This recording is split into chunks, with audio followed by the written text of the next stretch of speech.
Hello everyone. Good afternoon, and it's so nice to have you here today. We're happy that you're here for the Craft and Mental Health Summer Program organized by the Afro Women and Youth Foundation and being delivered in partnership with the Sudbury Workers and Education Center. Welcome, we're happy to see you today. My name is Adebola Adefuyi, and I'm the founder of the Afro Women and Youth Foundation. Afro Women and Youth Foundation is a non-for-profit organization that started a little over 2 years ago because of the experience of a young Black African girl in a Toronto school. She experienced racism, and we saw how she was supported and empowered, and she grew from being someone who wasn't that confident, someone who couldn't speak for herself, to learning self-advocacy skills, learning leadership skills. And by the time she got to grade 5, she won the award for the most confident child in school. Sorry, in grade 5. And she's been doing so well, supporting other immigrant girls. And we thought that we could do more to reach out to other people in the community. So our work is around leadership development, empowerment, and mentorship. The Craft and Mental Health program is funded by the City of Sudbury Arts and Culture Grants. So once again, I welcome all of you, and I'm glad that you're here today and you'll stay with us until the end of the program. And I'm going to pass it over to Titi to continue. Thank you. Thank you so much, Advocacy. You're welcome. So I'm TT. My name is TT Scott. I'm the Communications Officer at the Sudbury Workers Education and Advocacy Center. So what we do is help workers know more about their rights in the workplace. So that goes for a range of workers, whether they're newcomers, students, international students. We want to help them make sure that they're prepared in the workplace. So we do that through different services, education workshops, through phone one-on-one services, and we do a lot of peer support and advocacy with workers. So we work alongside them, making sure that they can advocate, rally if they want to petition maybe, and make active change around the rights in the workplace. So we're going to talk a little bit about what your rights in the workplace are, especially as a student, and then also as an artist. So a lot of artists are gig workers, part-time workers in this field of Ontario, and what their rights are considered under the law are different. So we're going to talk a little bit about what that looks like and how you can get yourself ready in the workplace. Before we start out, I'm just going to do a quick land acknowledgement for our presentation and for our event after for the event. It's going to go on later. Just to acknowledge that we're situated on the Anishnaabeg ground, ways known as Sudbury. This is the Atikameksheng, Anishnaabeg, and the Wahnapitae First Nation. The reason that we do this is we want to make sure that we're acknowledging our brothers and sisters, our Indigenous brothers and sisters. We want to make sure that we're acknowledging our government and actively calling them into the course of reconciliation.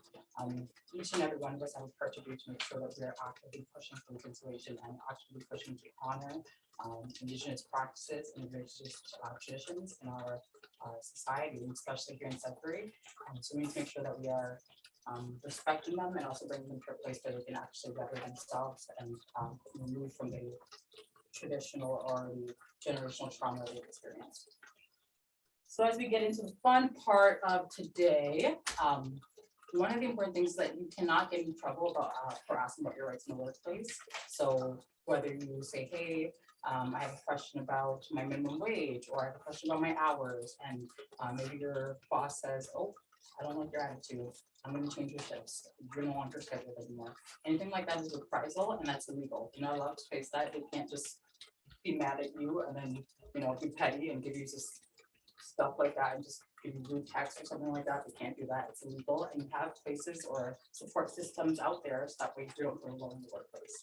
You can call us. You can also go to the MRL, and you can call 211. And we're going to talk a little bit more about all of the different systems and what they look like. Part of this presentation we're going to talk about later is focusing on the Employee Standards Act. Throughout the series, we're going to go through all of the different, I guess, structures that are in place that protects workers' rights. But we're going to talk a little bit about that later. To start off, not all employment actually requires signing a contract. So sometimes you might go to a job and you would actually have to maybe sign a contract, maybe you'll have to agree to some terms of employment or a collective agreement or some form of agreement that's saying that yes, you're going to do the work and this is what your rate of payment and this is what your shifts are going to be and this is what you're pretty much you and your employer are both agreeing to that.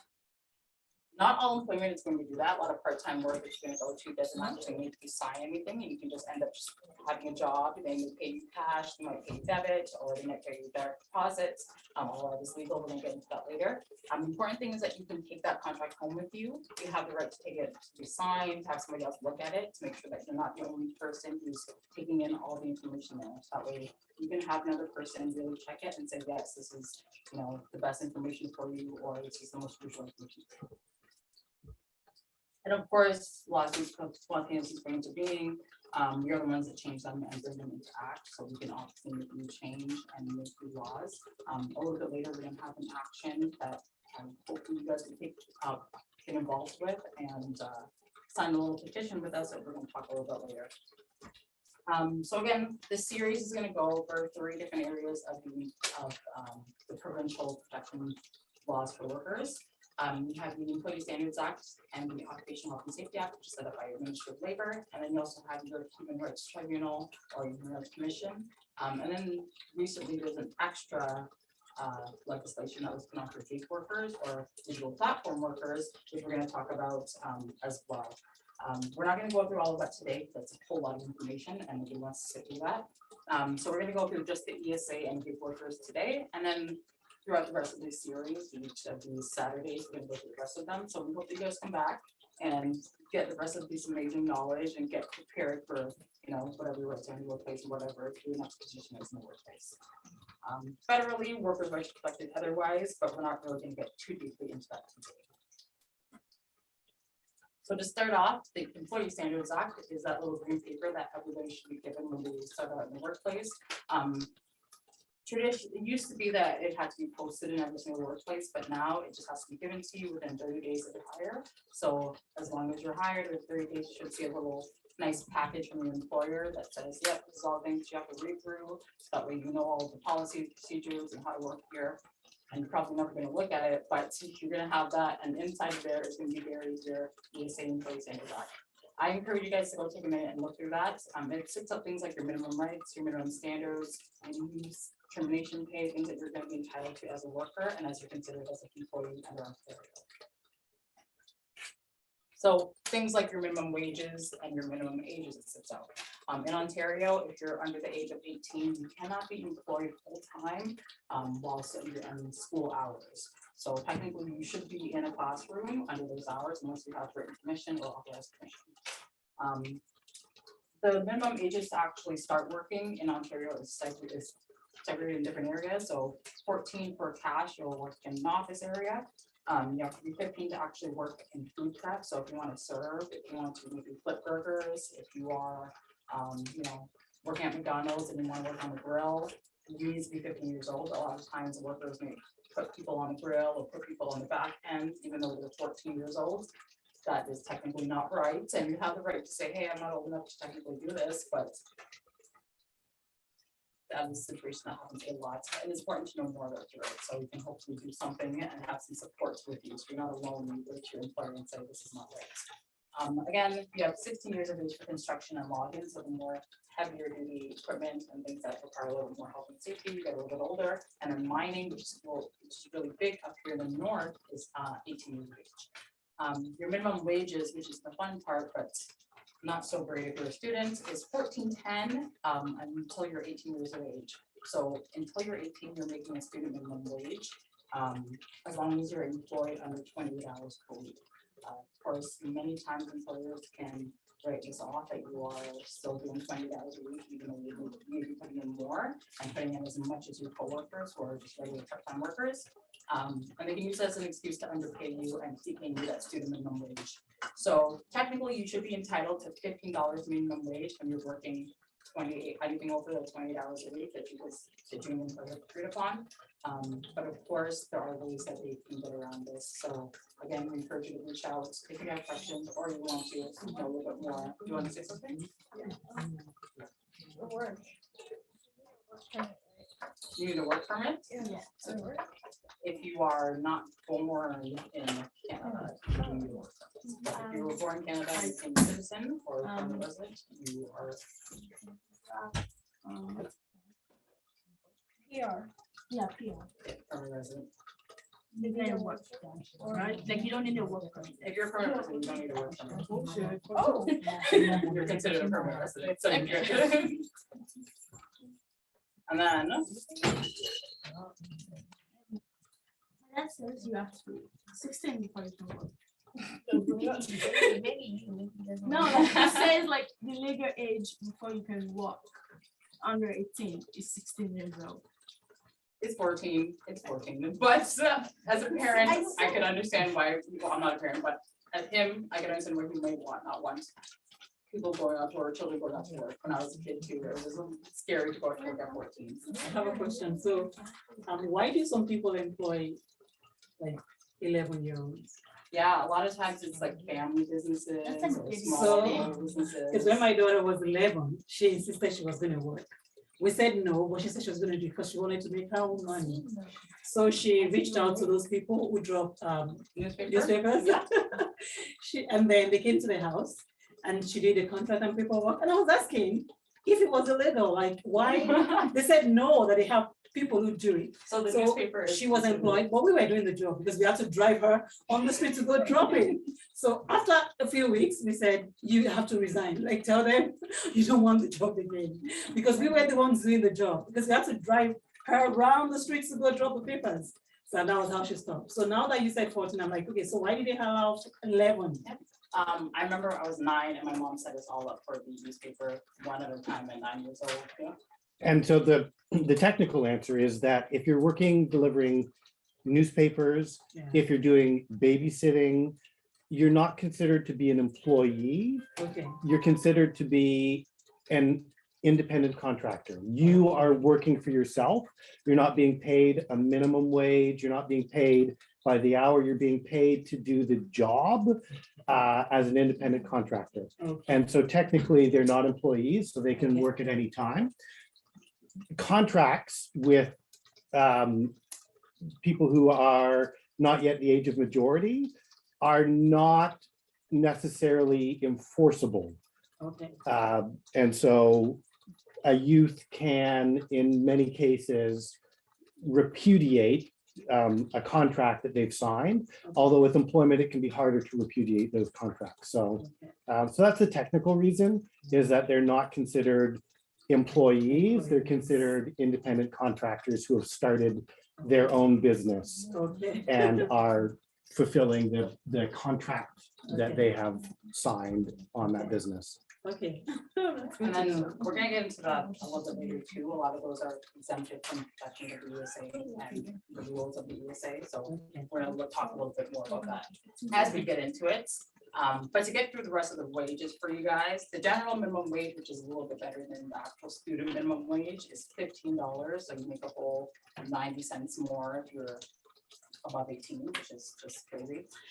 And then if you work from home, so if you're a home worker, it's $16.50. So that's to account for utility bills, things like that, the fact that you're actually working from home.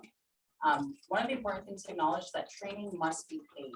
So regardless of if it's later on, so maybe you started your work, they trained you and they're like, okay, and then maybe later on we said, okay, you have to do some more training, they still have to pay you for that. They can't just, make you just do the training and not actually pay you for it. If they send it to you and to make you go home with it, for example, you have to be paid for it. So if they watch these videos on your own time, that's not your own time, that's work time, and you need to be compensated for it, okay?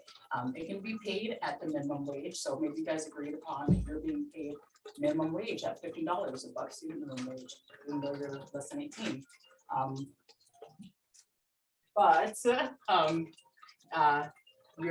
For training, your employer can say that you're only going to be paid that $14.10, and that's perfectly legal and perfectly allowed because it has to just be minimum wage, but it can't be anything less than that. Okay.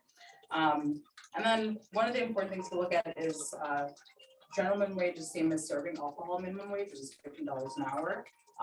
You have to be 18 years of age to actually serve alcohol in Ontario, and of course 19 to handle. So if none of you are that age, then do not worry about it. Exactly.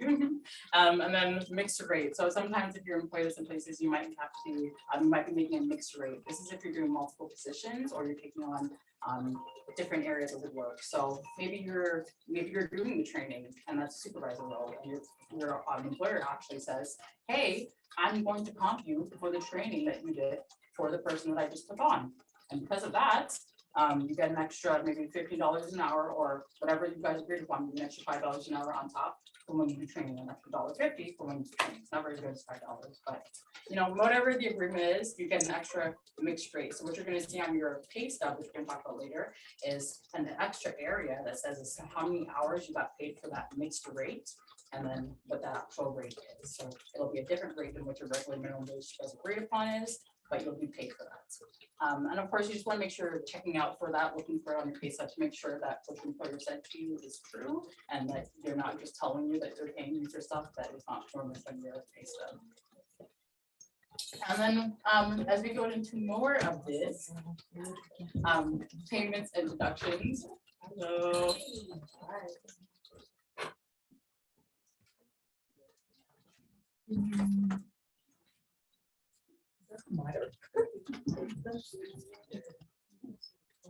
so as we get into more of it, with payment and deductions, your employer only has to pay you for the time that you work. So if you end up late to work, if you end up taking an extra long break, if you show up, take an extra long break, anything like that, they don't have to pay you. That's your remuneration time. So that's going to be your remuneration for time worked, and it's not going to be included in your actual paycheck at the end. We're going to talk a little bit at the a little bit more of what your, you can see here of what your final pay stub is going to look like. It's little box on the screen there, and it should have things like your name, your employer's name, how long you're being paid for, what the pay period is, the rate that you're being paid, if there's any mixed rates, anything that you're going to be deducted, going to keep up for legal deductions. So maybe you decided to have a part-time job and your employer says, you broke a coffee pot, so I'm going to charge you $20 for that coffee pot. They cannot do that. It's not your fault, even if you did throw it on the floor and say, I hate this coffee pot, so I'm going to destroy it. They can't charge you for that. They need to go through the Ministry of Labor and go through proper processes to make sure that they're doing it legally. They cannot make any deductions from your pay stub or withhold any money from you. If you're entitled to that money, you can do it off. So make sure you're keeping an eye out for those.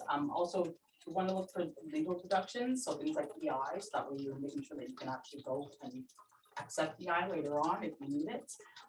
Things like maybe pension pay. If you're below 18, you're going to be contributing to this, so you can see it on your pay stub. But if you're in a union, maybe you would be contributing to this. If you are in anything like that that's actually authorized by you, you're going to see those deductions on your pay stub.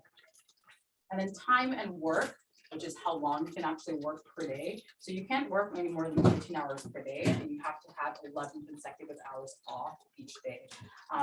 Sometimes this can be trimmed around. So with permission from your employer, you guys can do overtime maybe, or they can schedule you for a split shift, or they can, you maybe just pick up an extra shift. Things like that can happen easily, and it is perfectly legal for your union employer to have these conversations as long as you guys agree upon them.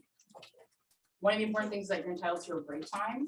Always take your break. We get a question is, can I work instead of taking my break? And that is always up to you, but truthfully, your employer has the right to deduct your wages from your pay stub. So for every 5 hours of work, after 5 hours, you're entitled to 30 minutes of break, and he can just, they can just take that right out of your pay stub if they want to, even if you didn't take your break. So if you work right through it and said, I'm going to be a hero and save everybody and keep working, you're not a hero.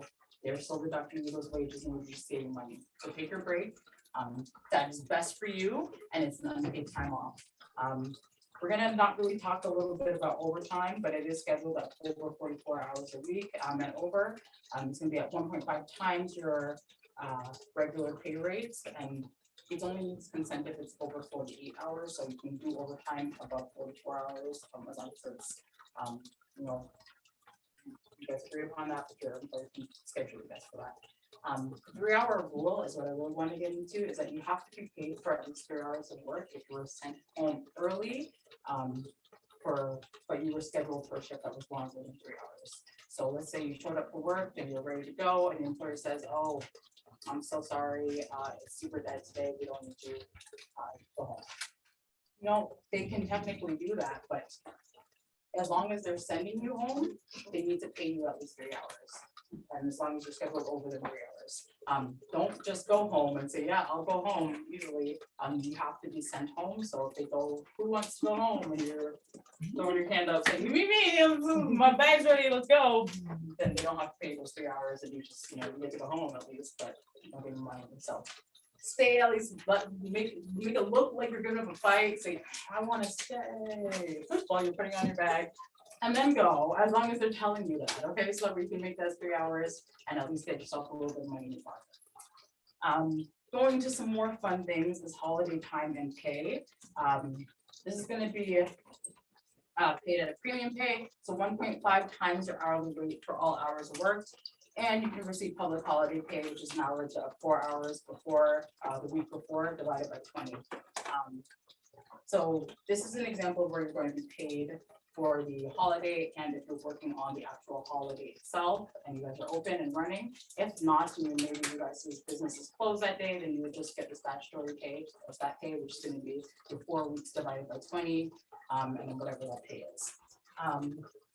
One of the important things is that to get that stat pay is that you need to work your last or your first scheduled shift before the holiday and your last scheduled shift after the holiday. So if you're scheduled the day before or the day before Christmas and they say, "Hey, or whatever it is, you have to come in if you want to make sure you get that stat pay," and you say, "I'm going to call in sick," you're missing out. You're going to miss out on that stuff, and that's just, you end up calling sick on your scheduled shift. It doesn't have to be the shift before or the shift after. It just has to be your scheduled shift. So maybe you're scheduled the week before Christmas, and it's like, I just been moving my shifts around, and it's the week before Christmas, that's your first scheduled shift. As long as you show up for that, and the shift way after Christmas, that's your scheduled shift, you're getting that stat pay, and you should be good. And then of course there are 9 statutory holidays in Ontario, and I'm not going to make you guys name them all, but they're on the screen if you would like to see them. No, I'm not going to go through them all because there are so many, but there are New Year's, Labor Day. I think the Civic holiday is the one that's coming up next, but it's not an actual stat holiday in Ontario, so that's the only one that's not counted. Thanksgiving moves around. Thanksgiving moves around, yeah, it's on a Monday. It's like the next first Monday or second Monday, something like that. But a lot of them move around, like even the Civic holiday moves around. A lot of them, Easter moves around. It's on the second Sunday. Anyways, a lot of them move around. None of them are actually on a date. They're on some Monday after the month, and you just typically have to look around for it. So, but let's get into the fun stuff, which is leaves, and not really that fun, but if you have to end up taking time off work, this is the support and protection you got. So one of the things that your employer can't fire you or threaten to fire you or penalize you if you end up on these leaves. But you can be fired while on these leaves. So if you end up just being fired because maybe there's a reconstruction happening at work, or the workplace goes in bankruptcy and everybody got fired, you're laid off, anything that happened like that, that is not directly related to your leave, you can be fired, you can lose your job.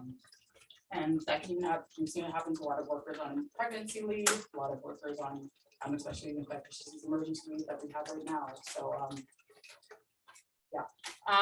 so sick leave, all of these first leaves are unpaid. So you have 3 days for sick leave, which is if you are taking time off for yourself to be sick.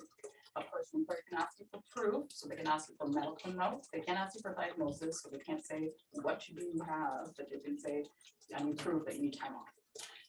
Family responsibility leave. So let's say your mom gets sick or a loved one gets sick, it has to be a close relative, and they have to be related to you, and your employer again can ask you for proof, but not a diagnosis.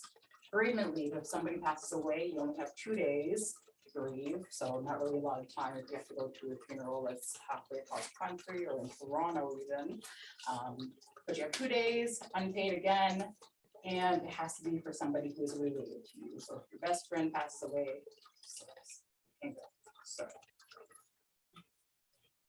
Yes, it is very, very. Do you need to show proof? And you need to show proof. They can ask you for a death Yeah. certificate, Oh. and that is something they can legally ask you for, which is. Okay. So you better hope that you get a job with an employer who has a very good policy and agreement that is not as exploitative as the bare minimums in the Employee Standards Act. Yeah.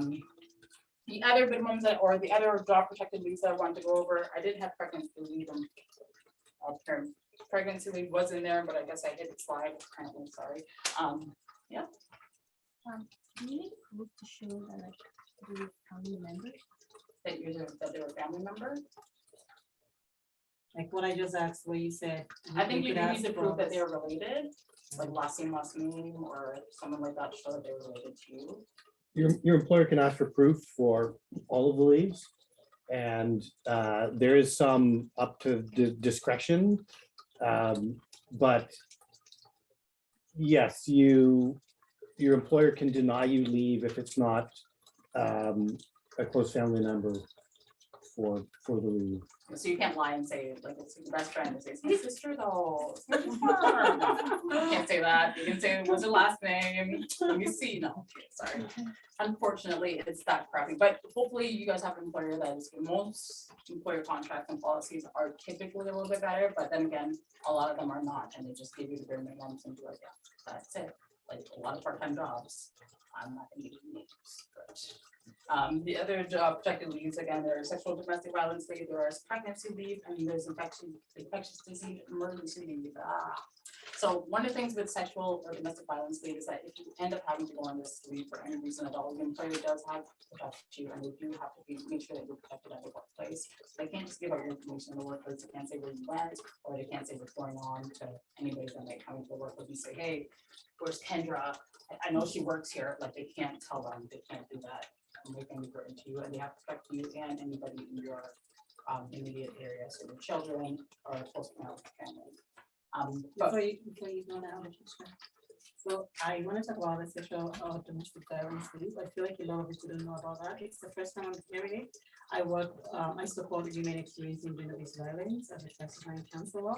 And I know I see a lot of cases, many of them, some even have like emotional abuse, experience emotional abuse, and they don't see it as a big deal. They don't report such cases, but I feel like if they know that this is possible, many people will definitely be taking this, or at least be speaking to their employers about it. one of the things you do have to qualify for these leaves, so I think you have to make 14 weeks. 13. 13 weeks, thank you, to actually meet to qualify for this leave, for working at the same job, which is a little bit crazy, but I mean, if you're going through a situation, that's it, but at least the first 5 days are paid of this leave, and then 10 to 15 weeks off that are protected, but again, that's hopefully your job has a better policy, because if you're going through a situation where you need that kind of support, you may need more time, and you know, the reality is that you need a lot more support in just 5 days. So these are, again, are the minimum, but if this is something that, you know, someone's gonna help it, it's the bare minimum, so I would speak to your employer or reach out to us, that we can help you through that process and get you the support that you need. I'll refer people to you. And the leave is either for the person that experiences the sexual or domestic violence, or for the child of the person that experiences the sexual or domestic violence. And it can be actual violence, or it can be the threat of violence, right? So as a parent in the internet age, you know, I worry about my child as they grow older and the kinds of online bullying and harassment that we have seen in the past, right? And so that could be a case if your child was experiencing a lot of online hate, bullying, harassment, threats that were being made through social media sites, whether or not that it seemed like those threats might end up, you could then qualify for these leaves. It's still a relatively new leave, and I haven't done any research to sort of learn how this has been applied in different workplaces and businesses. Like you say, I think a lot of people would be surprised to learn that they even had to grant this leave. You know, good employers who are compassionate already are likely to be good towards the workers anyway, but it's what we would usually describe as bad employers, right? Like the unkind employers who don't care about their employees, who would then likely question these kinds of things, who might try and push back. And so again, we're not sure what kind of proof you would be required to show to your employer in order to satisfy them that the leave was justified, right? So there are questions that we still don't have answers to. This is a relatively new leave that was put in the Act, I guess 4 years ago, came into effect essentially about 4 years ago. And just to tie in with this, if you are an employer, you have an obligation under the Occupational Health and Safety Act. If you are aware that there is domestic violence that is occurring in the lives of one of your employees, you have an obligation under the Occupational Health and Safety Act to do something about that. The Act doesn't say what it is that you have to do, but you know, in the bad old days, it was kind of like, well, you know, that's a problem at home, right? Like that's a problem at home, has nothing to do with me here in the workplace, right? Well, we've now taken a small baby step, not enough, because again, it's not specific. But now if I'm an employer and I think that one of my employees is the subject of domestic violence, I have an obligation to do something about that, which might simply be like, hey, you know, I'm concerned. Here's some resources that you could reach out to, right? Like that might satisfy the nature of the Act, but I can't ignore it. Again, does that mean that it gets ignored all the time? Of course, it still does. You know, I think too often we still think, not my problem, that's something that takes place at home, right? So not my problem, but it is, it's everybody's problem, right? These things need to be addressed by us, especially by employers in the workplace. We need to be cognizant, we need to be aware, and we need to care for our employees beyond just the idea that they produce something of value for us. We need to care for them as human beings. You know, and as TT has said a few times, there's not a lot of protections in these acts.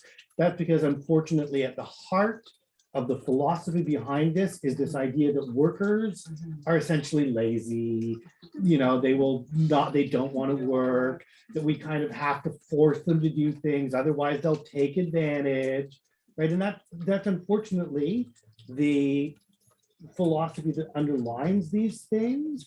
And, you know, that comes from the hierarchical colonial mindset of certain people are good and other people are less good. Rich people are automatically better than people who have to work for a living, right? That's baked into, unfortunately, all of these laws.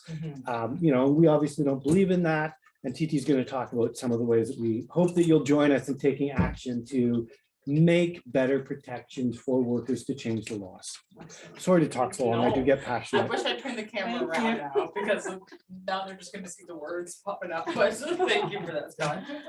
Quickly with the last leave is infectious disease emergency leave, and I would have skipped this, but just because they extended it recently, I'm gonna have to talk about it. So the board recently extended it to March 2023.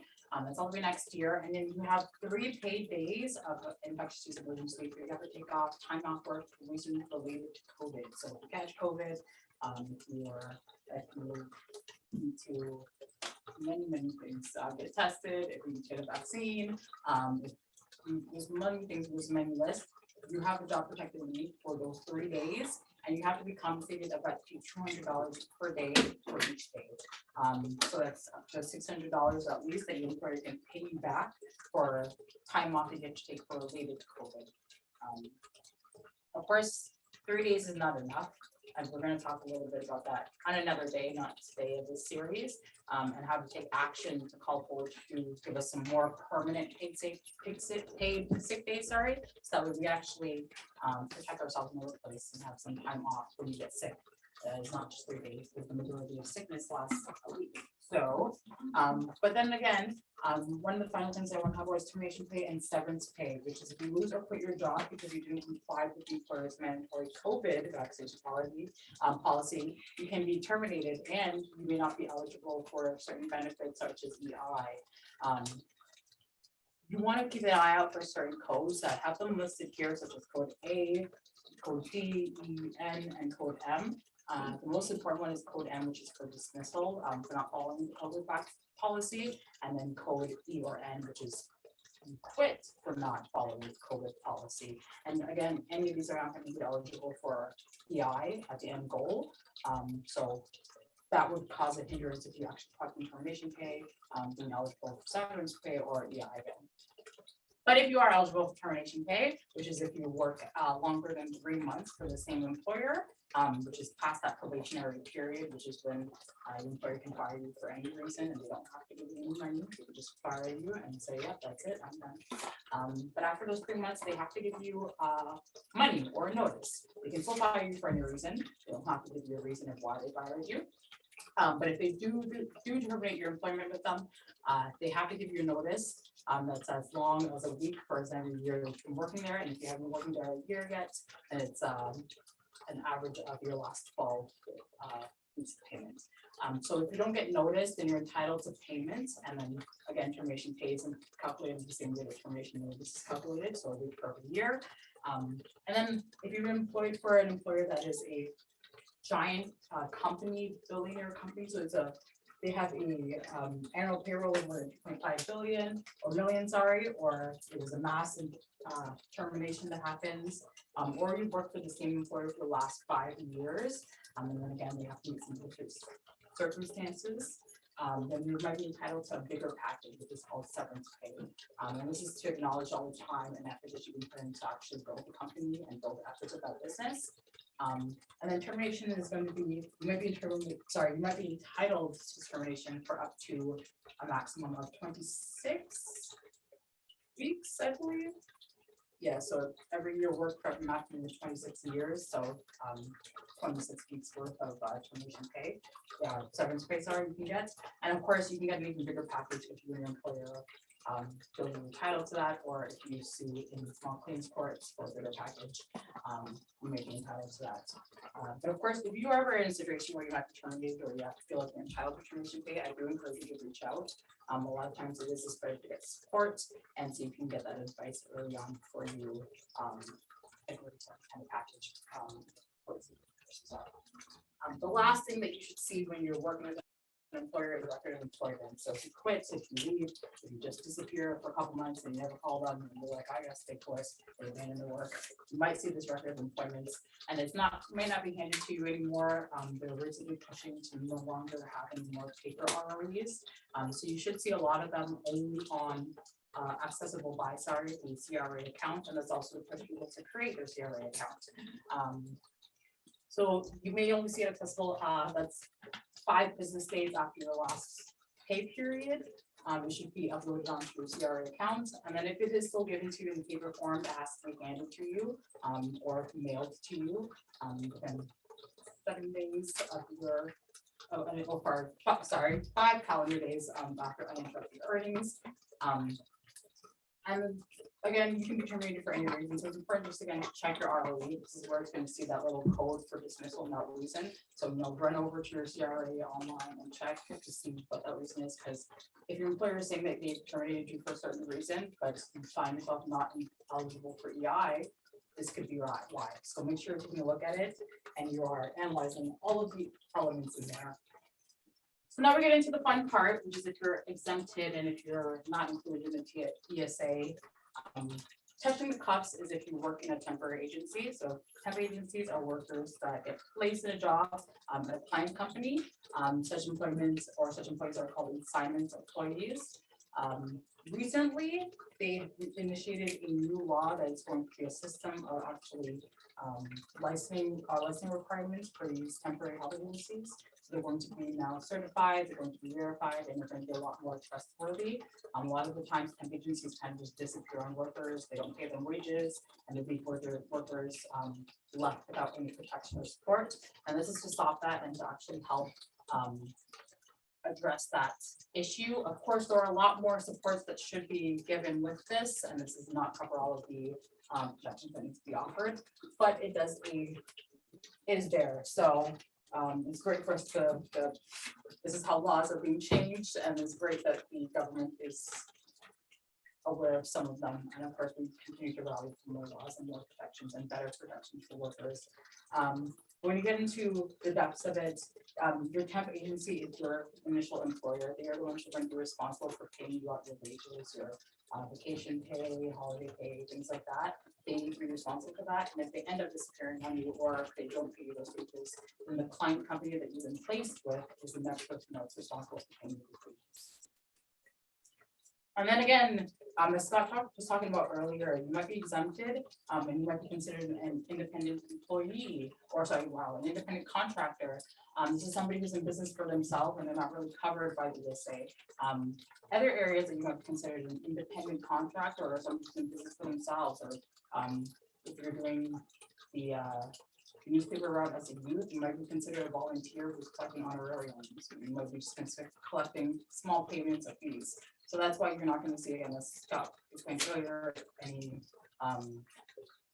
or that's why you're able to keep this works at the age of 11 and younger. And then you might be considered a volunteer or an intern and trainee. And again, this is not to say that these people are not protected by some of the rules that are in the ESA, or you're not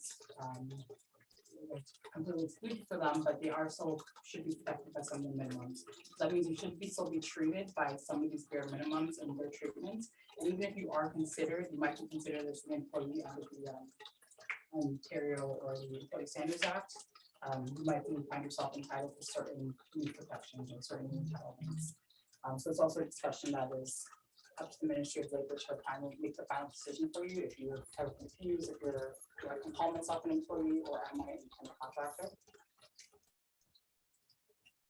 And then as we get into the last parts of this is digital platform work. So more recently, the province of Ontario, we've put out a Digital Platform Act, which is something to acknowledge and to analyze or to, give protections for gig workers and those who do online-based work.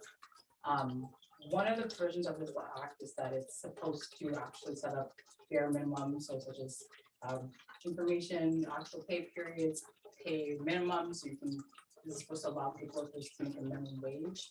You're supposed to be able to be entitled to things like protection from reprisal, the offers to actually resolve something disputes that really don't feel alone. They don't feel like they literally have no one.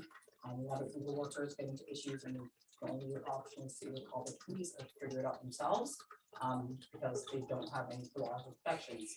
Of course, these digital platform laws are not great and they're not all inclusive. They do exclude a lot of individuals who would be considered, who wouldn't be considered employees, but then considered as independent independent contractors. So one of the issues with people working is that a lot of workers are misclassified as independent contractors, and they're not even protected by these extra bare minimums that are set aside by the ESA. Of course, what workers need are full actual protections, full laws that protect them the same as full-time workers that are protected under the Employee Standards Act. And there are actions that we're going to take much later on in this series. But the important thing is that we want to make sure that you guys are documenting everything. So if you're ever experiencing this kind of situation in the workplace, if you're experiencing reprisal, if you're experiencing unpaid wages, if you're experiencing a situation where you need to get support or you need to get extra help in the workplace, you want to make sure that you're documenting, you're creating that paper trail from early on so that you have something to rely on. You want to make sure you're taking pictures, you're taking notes on your phone, you're doing whatever you can, doing screenshots. If you're doing an email with your employer, make sure you're saving that so that way you can go back to it and pull it up if you need it. And of course, if you ever have to file a claim with the Ministry of Labor, you can do that for free to help you collect unpaid wages. You have 2 years to collect unpaid wages to go back for 2 years worth, and there's an unlimited amount of unpaid wages that you can collect for, as long as the employee works on long as the Ministry of Labor sees what you're entitled for. And then you also have the choice to sue small claims court. So that is our lovely presentation for you guys today. I do have a little action, so if you guys want to plug your that's right. And today we're here for makeup class.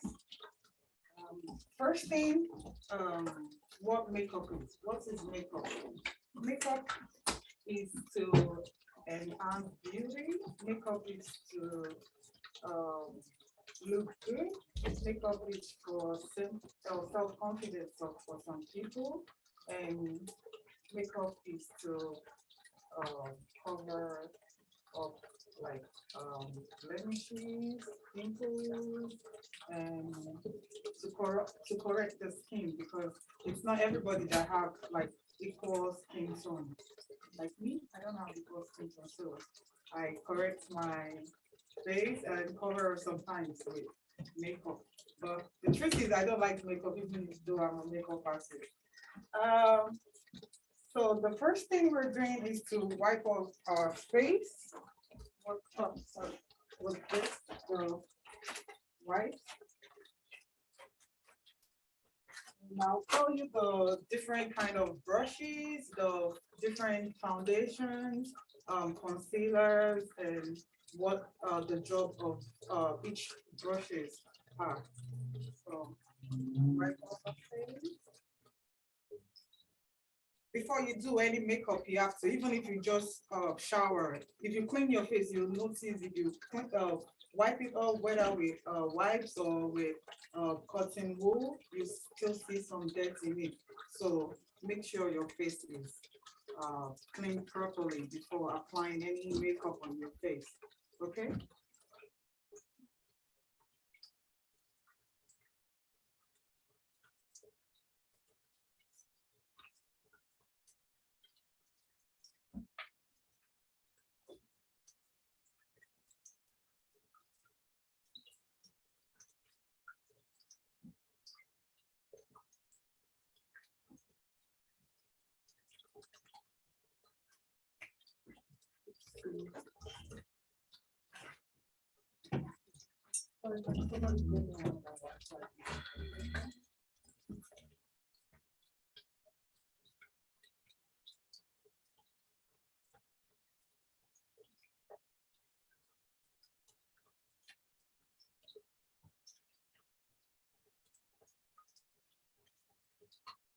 Corner of the eyes, the nose, and every part, because those places, yeah, there's I did a lot. So you put out properly, because you don't want your makeup to look all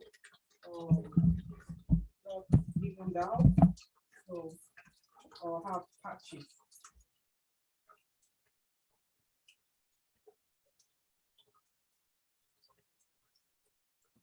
Today I won't be doing something too difficult because you're all beginners. So we'll just do something simple, something light, something you can just wear and people will actually really know you have makeup on. Yeah.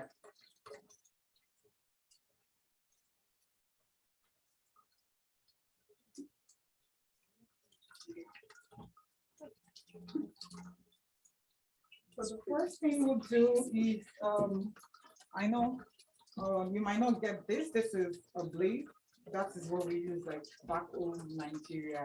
So here we have, I think tweezers. Yeah. There, some people don't like you like shaping out. They have tweezers, and there's one I have, I think, in the bag. But I'll show you maybe after class. And I think you can get that at Walmart, Sephora, and some makeup places. But this I got because I prefer this. So you could prefer something else to me. So I use this for my clients. And this is from Nigeria? Yeah, this is from Nigeria. And this is I think you can get that at the African store as well. Oh, really? I've been looking for this. I just got this like after 4 years that I've been here.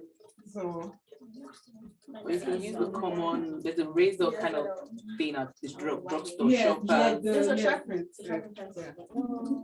So Someone said and it's this sharpen is, up for this pencil. is I call this is a mascara one. So you can use it for eyelashes and you can use it for your eyebrows to put them in place. So the first thing I want to do is shaping out the excesses. I'm not going to shapen out my brows, just going to take out the excesses from my eyebrows.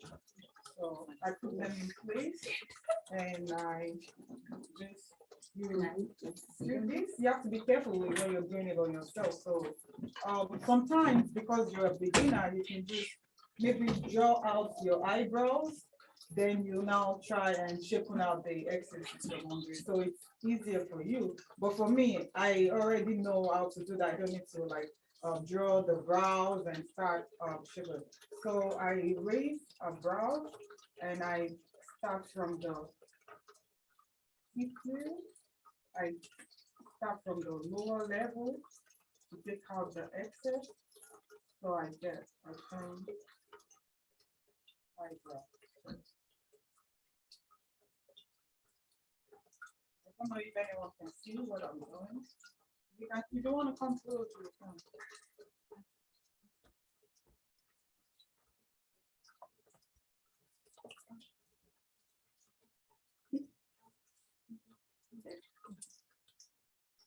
Have to be careful so you don't have stars.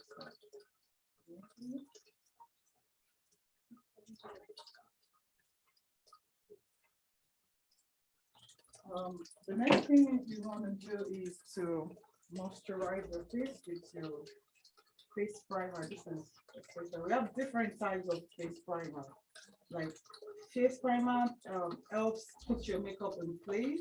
Like if you have the primes your face, then it's also for like oily skin. If you have oily skin, you don't want your makeup falling or like be messed up, so you have to prime your face. And the most important places you prime are the T-zones. You know where your T-zone is? Your forehead, the tip of your nose. Those are the places where you get the oily skin this way. So this is black, so don't be scared.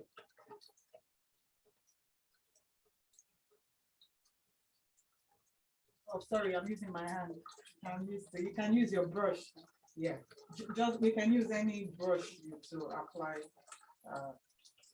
the face primer. Just apply on the T-zone areas first.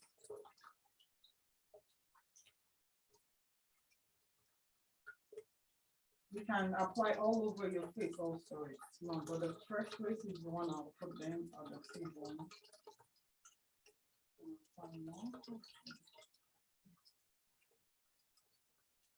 Normally, when you're doing like somebody's makeup, you have to have something to cover so you don't spill the products on the client's body or your body. You can have something to cover up yourself because there are different fallouts from your makeup. So don't want to mess your look up.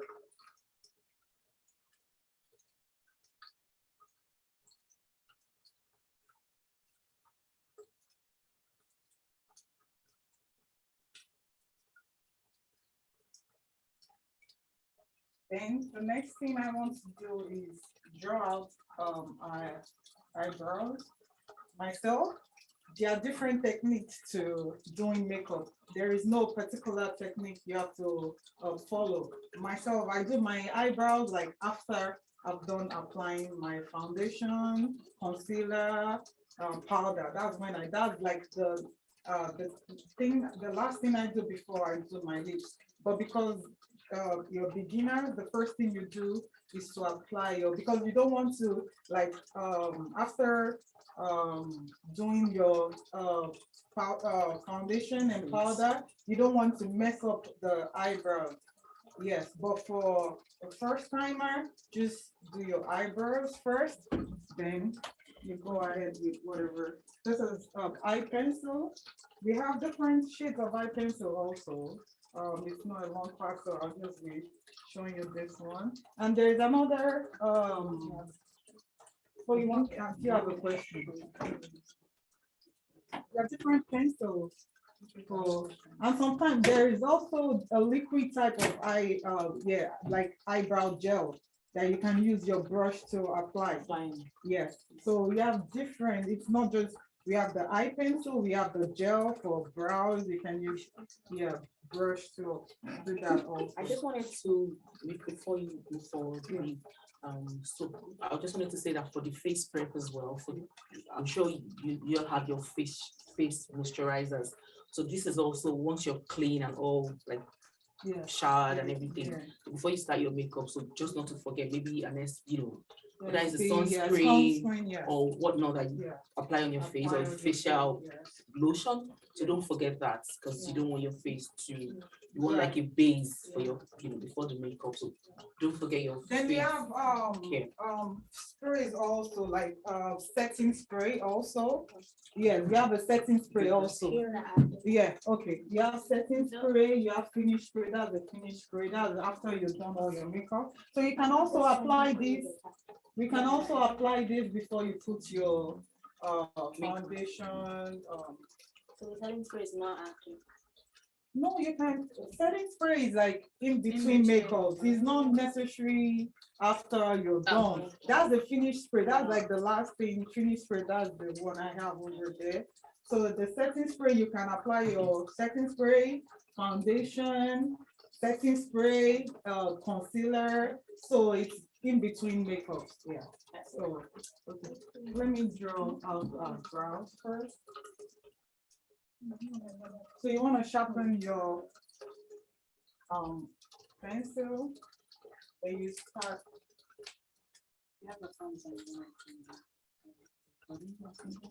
Yeah, That helps we're you to out of remember. storage here. Yeah.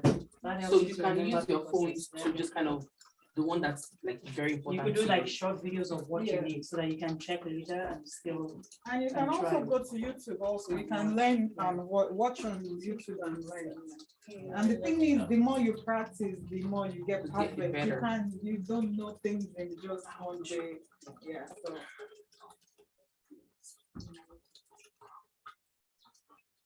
So you don't want to press your hands on our face with your pencil.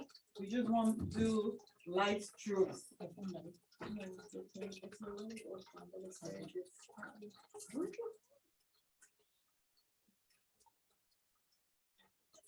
So you want to do light strokes, and you follow through with our eyebrow.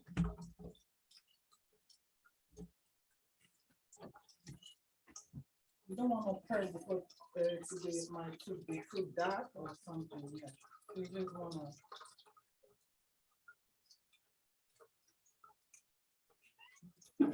Let's move it to the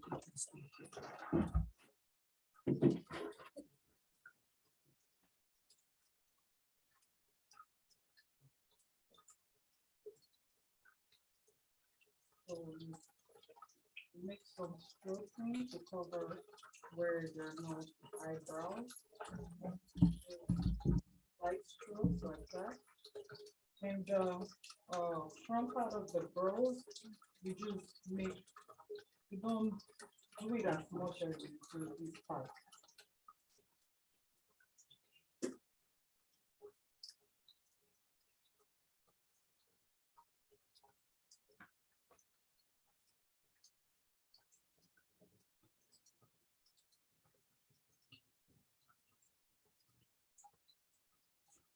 The eyebrow can be wider depending on what you want. Yeah, it might be thin. Some people like little, some people like bold.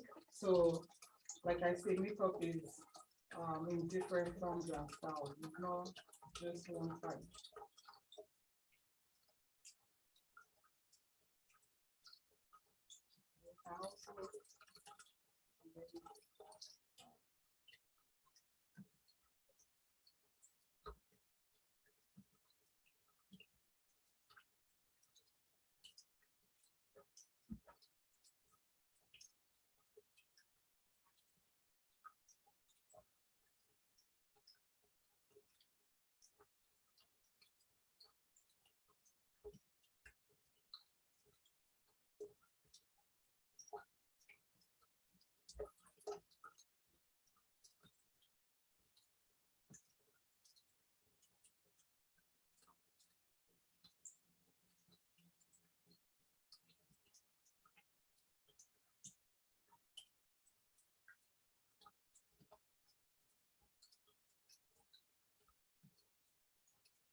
Oh, dress.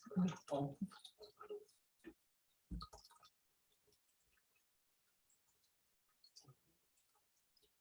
and uppercase and lowercase. Oh, okay.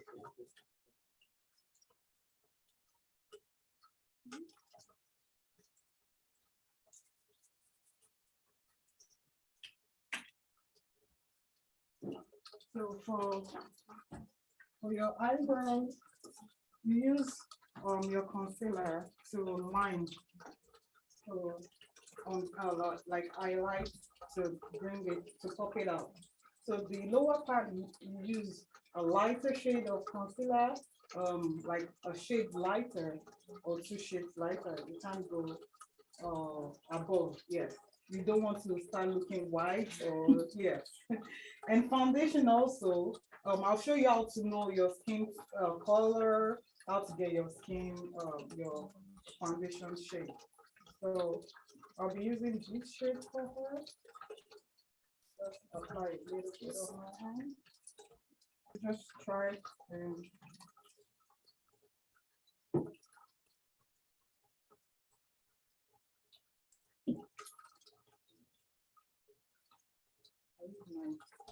I use this for beauty blender. Thank you.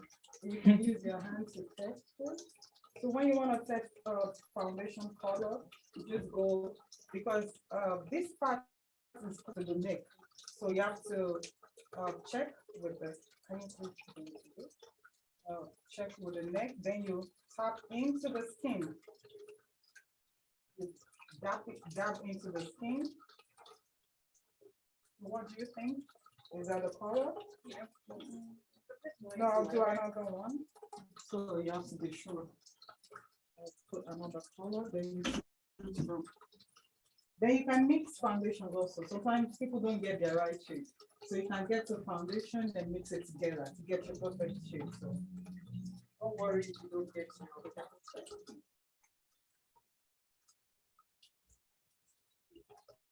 what do you think? The second one. Yeah. That's the first one that said mine, right? So yeah. Yes. So you have to be careful also for that, because foundation they have different undertone. Some foundation have white undertone and some have yellow undertone. Because you're dark, you have to mostly use foundations with the yellow undertone. Yes, like this is white for her. So this, I think, is I'm not sure this is even a shade. That's right. Because I think it's darker for her. Yes, it's dark for her. Because another thing you have to think of is when you're blending your foundation, you have to blend to your neck. You don't want this part looking lighter than the neck part. So you blend your foundation and blend it to, you take it to your neck level. Yes, so I'll get another. Yeah, so you don't want to be too flat. Yeah, so you can just do this and like mark your pencil. Okay, so the part after have an eye. You have a perfect eyebrow. Blend this out into the skin. You see why you need to define? See the difference? You need to see. This is, you can see this better than this. So you need to define your eyebrows so something is good.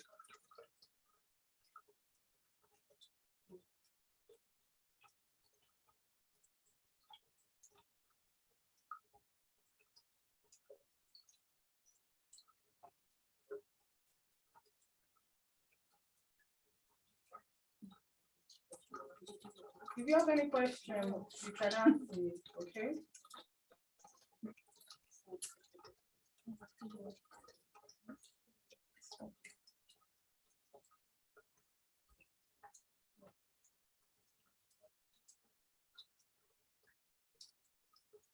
We blend into the skin, we don't want everything looking on.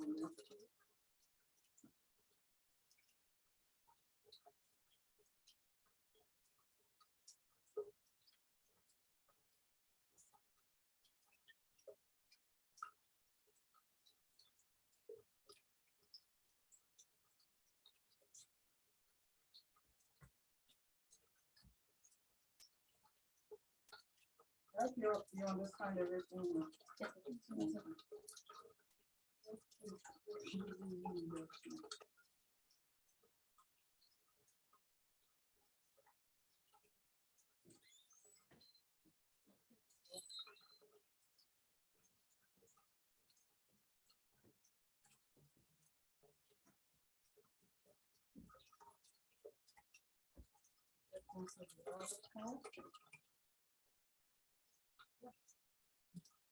I'll still have to do that one, that's,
the next thing I want to do is to apply foundation.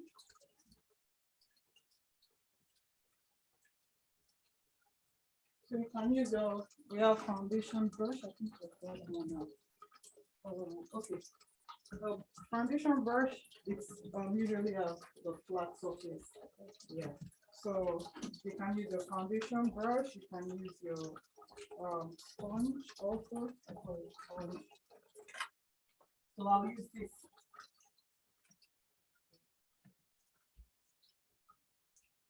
So what you do, you dab into the skin.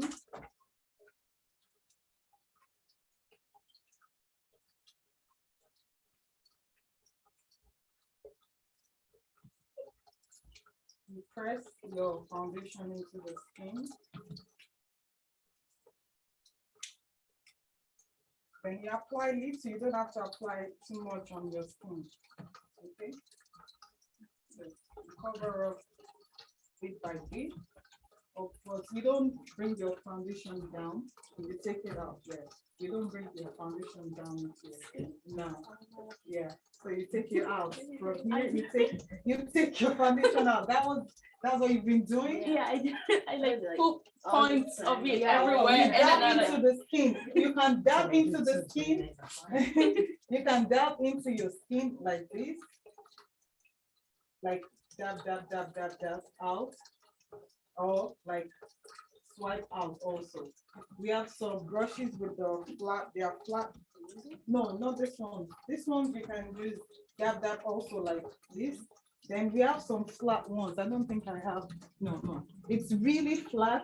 So you just swipe like out. You don't do your foundation from up here. You do it from here out.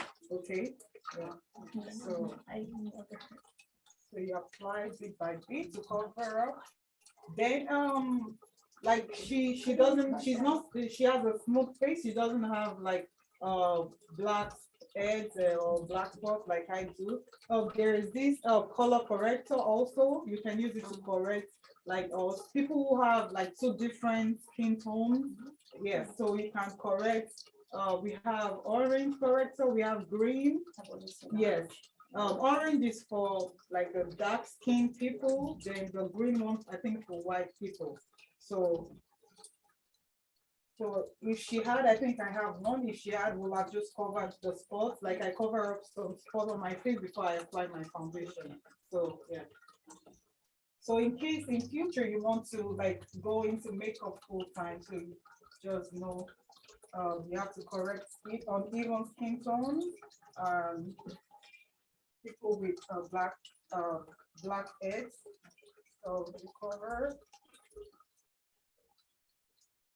So I told you, you do your makeup and like go to the neck, so you don't get uneven makeup. Just dab, dab, dab, dab.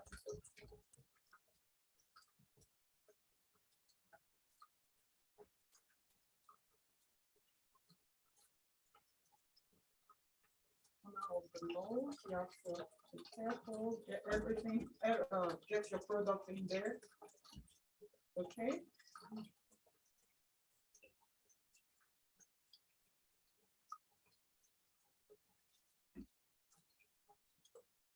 And dabbing into our skin, so the foundation sinks in. And you put the product bit by bit. You don't want to like swipe all the product on your face and you start looking like you come about my language.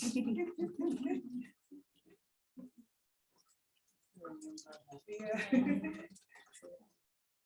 So at least, what do you notice? Is the foundation white, that or it's thinking like you just like it's still looking like her. Like when you apply too much makeup, you end up looking like cakey and yeah, like you don't. Sometimes you don't look yourself, and somebody sees him like, who is this person? You don't want that.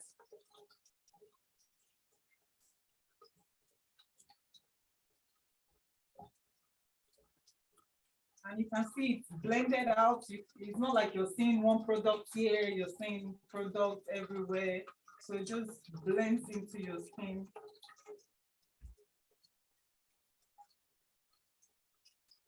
Does it also matter like the kind of foundation?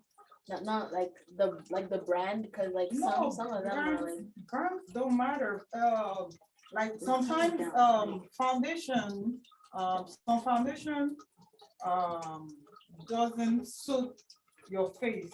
Like I have used different products, but I just find out that maybe I use it today, tomorrow it's looking somehow like, but there's no particular brand you say, oh, this is the best. Like just use what works for you, like what suits your skin. Some people react to foundation also, and some people use the cheap foundation and it's good for them, and they use the expensive ones and they find out it's not good. So I won't say, oh, I recommend this or this. Just try out, then you get something that is perfect for you.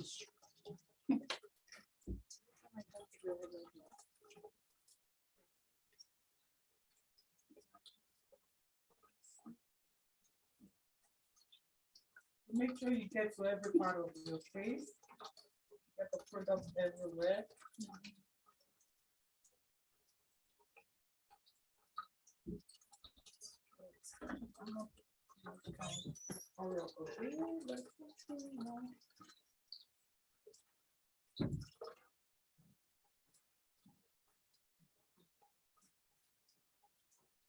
Are you gonna put some honey?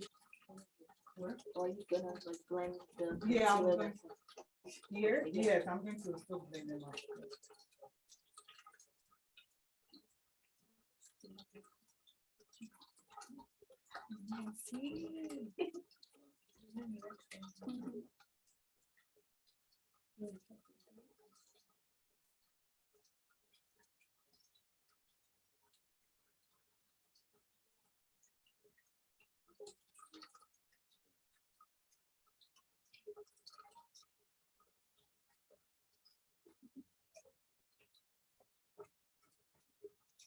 So you can just get a brush, and blend into it.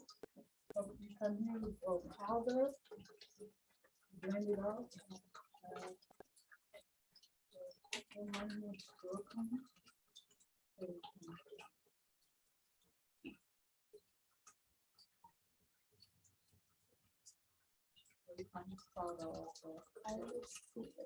No, you can on there.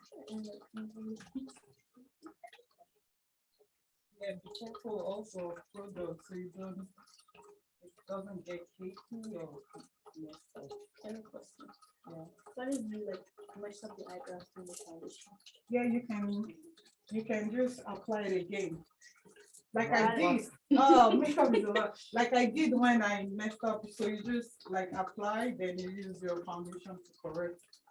You can correct in makeup, yeah. You can correct.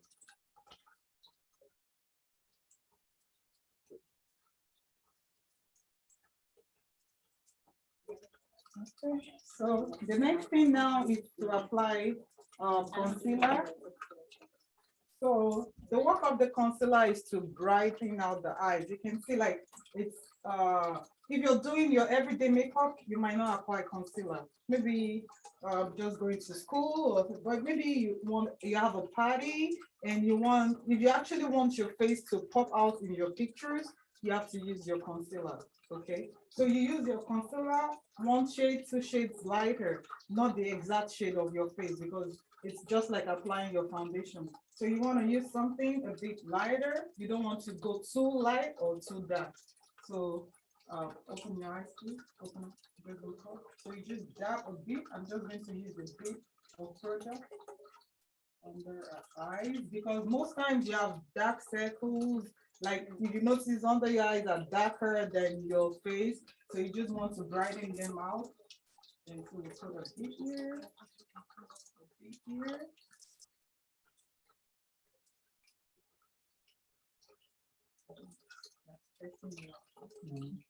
So your T-zone also, you want to apply a bit here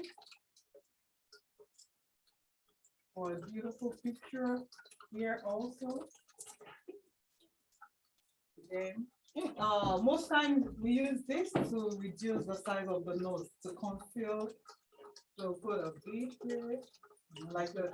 No, you don't have a big nose. I'm just saying, like, what? Yeah. Exactly. No, it's good So though. just a bit, a straight line. So I use the same puffer, but I use the clean side of the puffer. So please look up. So you dab into the skin. You don't swipe. Like some people just look up it. So you dab into the skin. Tap, tap, tap, tap, tap. You tap on the concealer. You don't want to take the product all out of our face. So just under our eyes.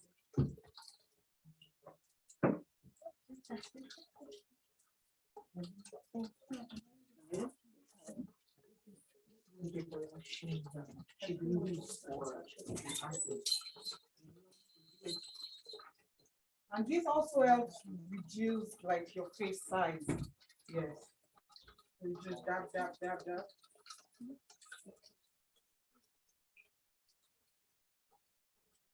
Dab here also. Dab into the face.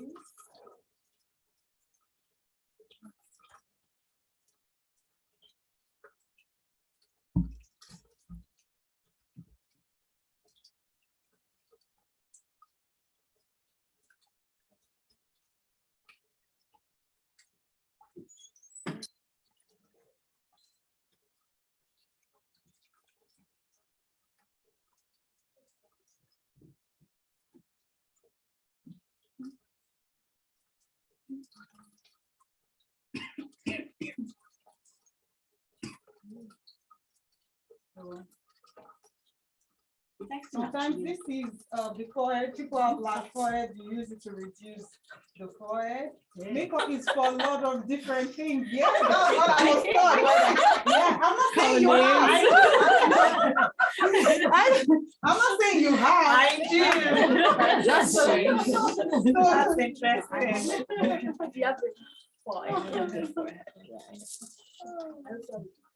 They don't have it in my You phone. can actually all keep doing it on yourselves, and then maybe when you get the hang of it, you can do it for your friends who Yeah. necessarily don't have the time. Like you want to go for a party and you can distract them at They the won't feet. trust me. So they won't trust that.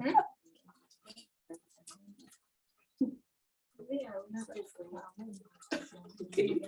Okay, so you call this process I'm doing like you call it highlights. You're highlighting the face. Okay, so then we contour the face.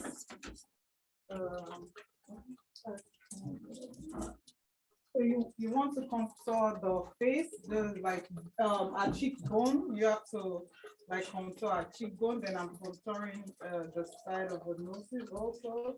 So I use a dark color for that. And you can also use foundation, concealer, dark shades. Like you can use two shades darker than her. So you can use your foundation also. You can use like makeup. Different things work for different people. Sometimes I use powder. Sometimes I use concealer. Let me get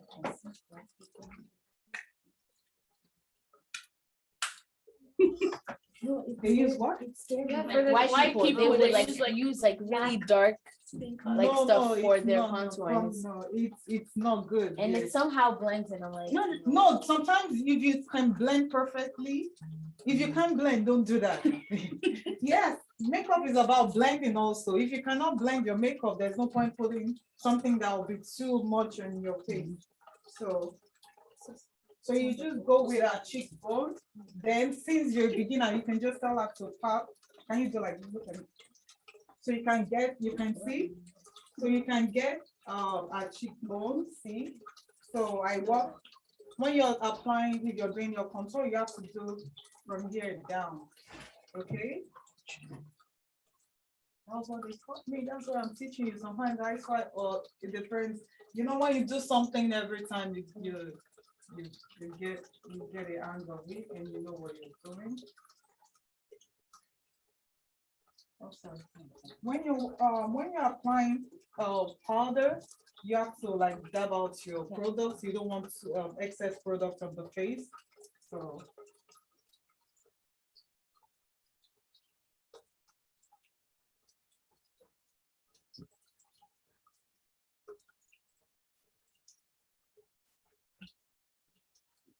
is it coming out?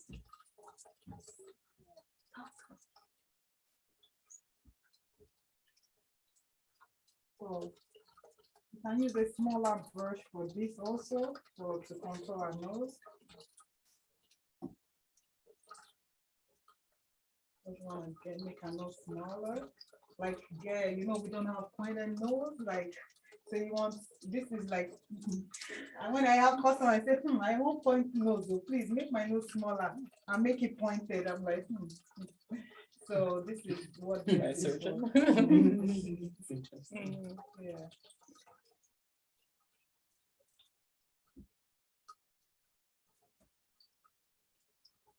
So you bring it up here and slide down.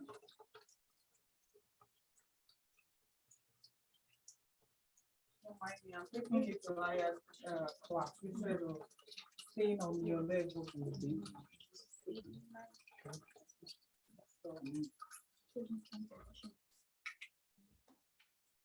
Okay, so now you can, okay, set up a face with this. So this is the setting spray. You can use this. So you don't stay close when you're applying this. You stay far away. And, okay.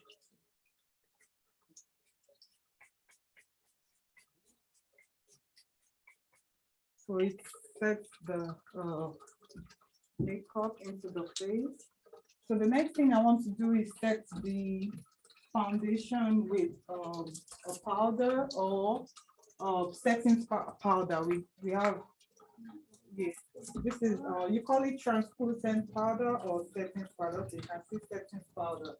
So I want to set a concealer, you dab out, you put it under the eyes, look okay, you dab into, look okay.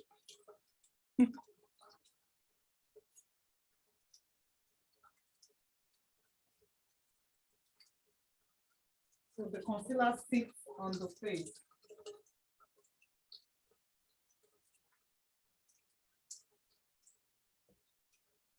Like the powder and the foundation, we have different shades also for this.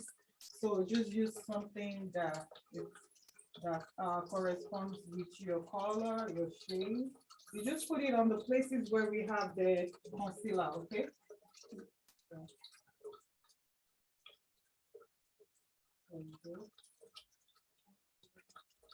You're done. So the next thing is to set the face, the whole face with foundation. Since we already put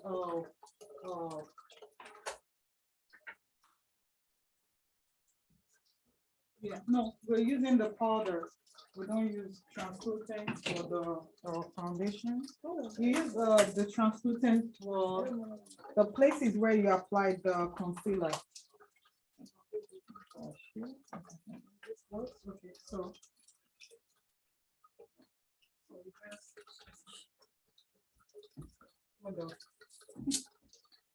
powder around the places where you have the foundation.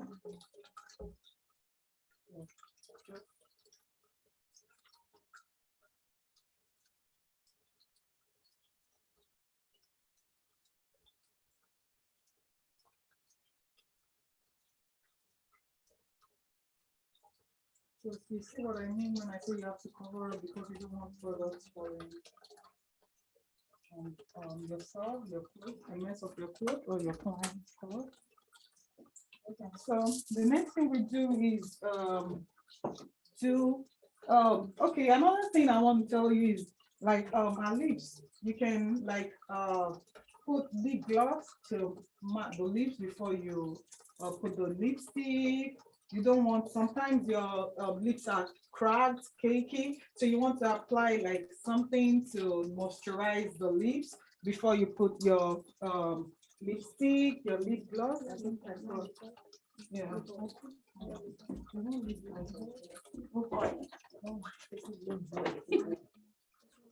Okay.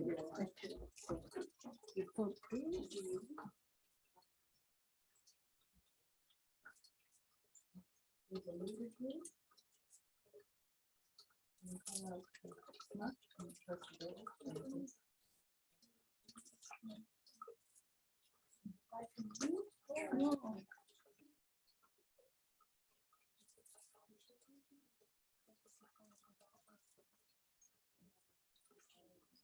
okay, so we want to. There's something you. No, just brush for eyeshadow.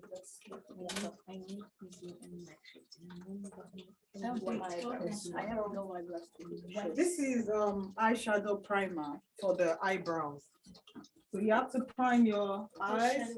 Yes, eyeshadow primer. Eyeshadow? Yeah, there's primer for eyeshadow. Yeah. Is this a clear one? Yes, it's not so clear. There are clear ones. It comes in different.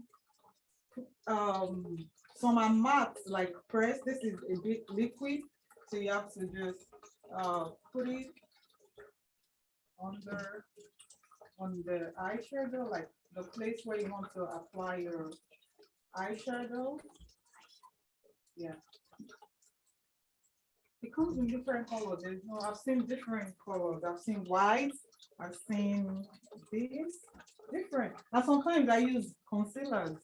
I can use my concealer as my eyeshadow, but that's not for you guys. So we want to do like a natural makeup for her. So I'm just going to use something that's not so. Yes, I think you. You can.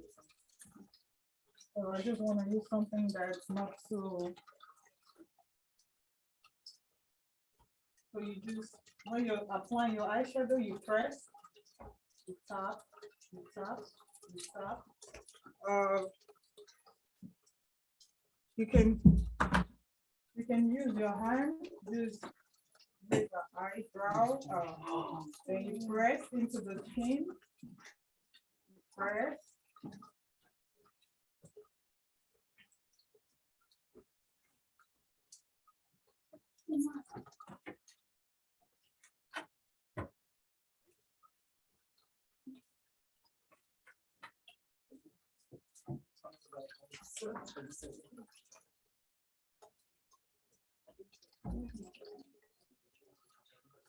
Pay attention, it's like touching the phone. It's been tapping their crumbs.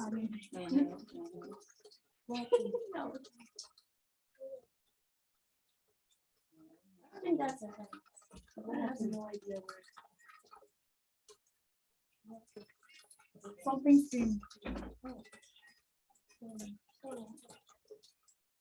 Yeah, just gotta watch out. Yeah. You probably, yeah. you have to. I have no idea. Sorry. Sorry. No, but You want to read it up? no, like She don't feel Right. comfortable.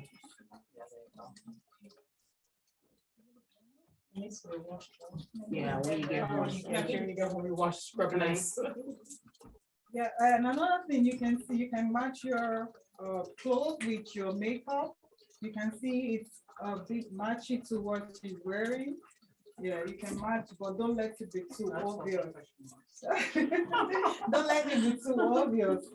Matching is professional. You can Yes. match also. The one you're wearing. Yeah, it's just As a you can beginner? okay as a beginner. Okay. That'll be difficult to Yeah. do. Yeah, but something that really actually works for all types of clothing or whatever. If you cannot match like this, you can wear any cloth. You can wear anything. Gold. I think gold matches anything you're wearing. Yeah. And gold goes with anybody, dark, fair, white, anybody.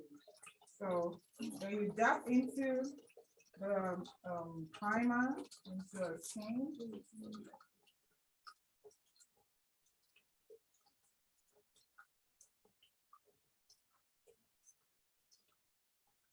Do you want to wash it out? I can wash it. Would they be able to apply that?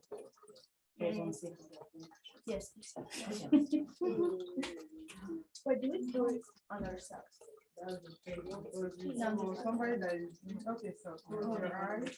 So you dab into the skin.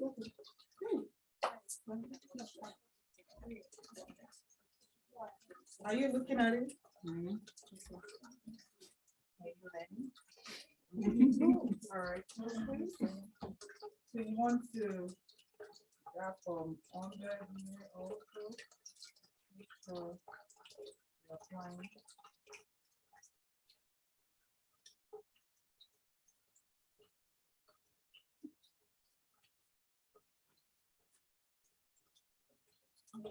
When you're doing eyeshadow, Yeah. do you do under your eyes You like put a little bit and like right here. Yeah, you can, you can like use, but you don't need, you have to be careful when you're doing that. You can apply your eyeshadow under a little bit, like use it, like the line your under eyes, right?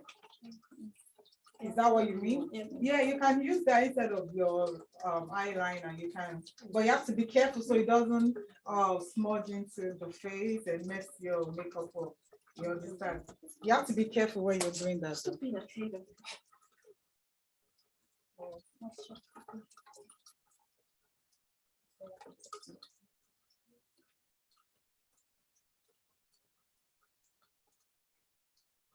Like myself, I'll normally do like a crease. You know what a crease is?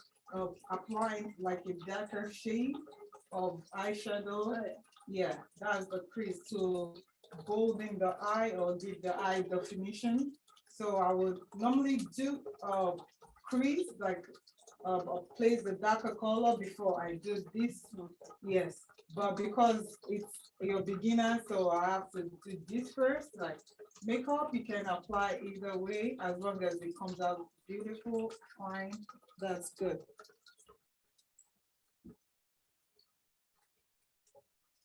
Then if you have fallout, like I have fallout under the eye, we just put use your powder brush, apply a little powder on it, then you swipe out.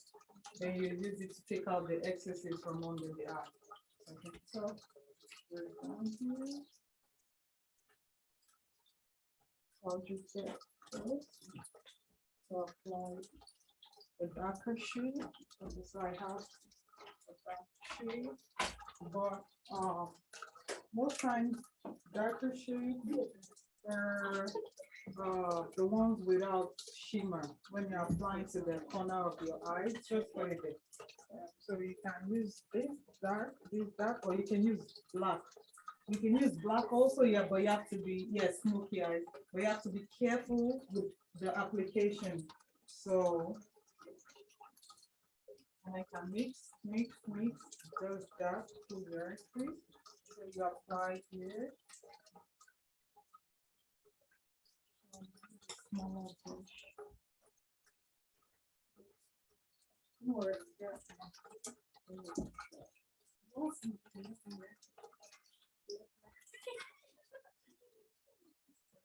So,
we also use a dark color to define here and the eyebrow.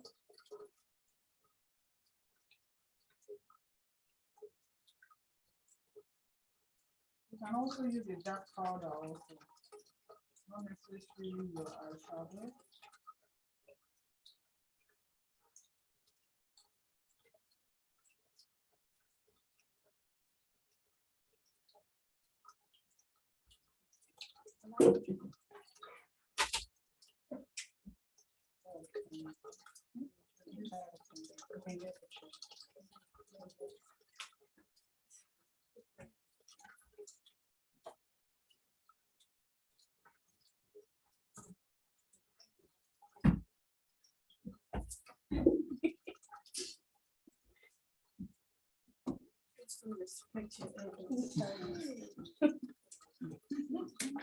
Okay, so that is done.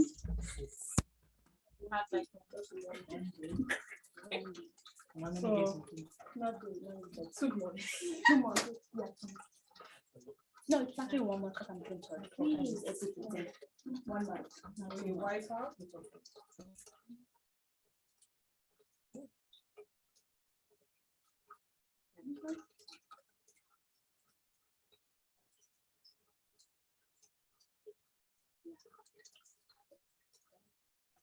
Yeah, I think that's like this.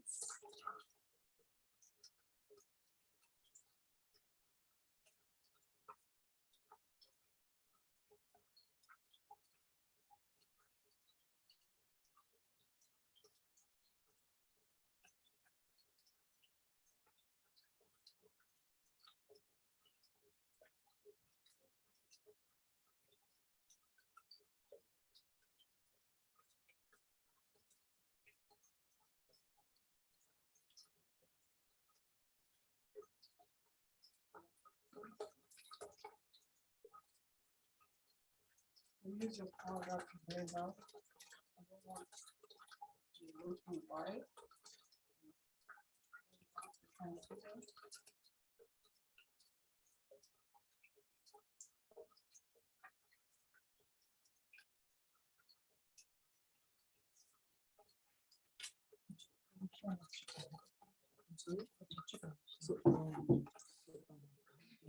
So now want to line on the eyes with the liner. So I have this. This is, I know you've not, maybe you've not seen this type of liner. When mine is all messed up. So I use this product to revive. You can use this to revive your makeup. Your makeup that is dried up. So you just put a little bit, but you have liquid liners you can use. So this is what I use. And I've been using this for like 2 years now. So I just apply a bit of this into it. I use it for my eyebrow also. There's a gel eyebrow product I have like this. So you know it's dry because you use it over time. So I use this product to it's Engloss. Yeah, I got you. Engloss Duralin. So I use it, apply it on it, then you can get your products.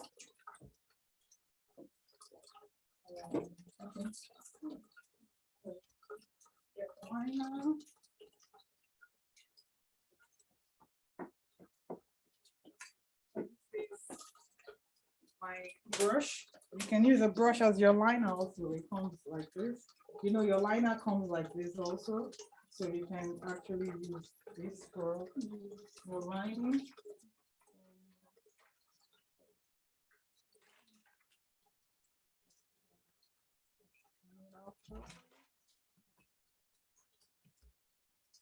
And when you're lining, you have to use your hand to raise up. You don't want to mess up your eyeshadow. So you can see. Revive that one part. Like Yeah, you don't put everything. No, it's just the part. dry out again. It's going to dry out again, so you're wasting your product. So just revive one part where you want to use. So you just and you start lining from the corner of the eyes to the end. So close your eyes, please. So you can use your hand to like raise, so you can get the line bit by bit. So you can come closer if you cannot see. So you have to be careful so you don't press your hand too much on that face. So you raise up. Line bit by bit.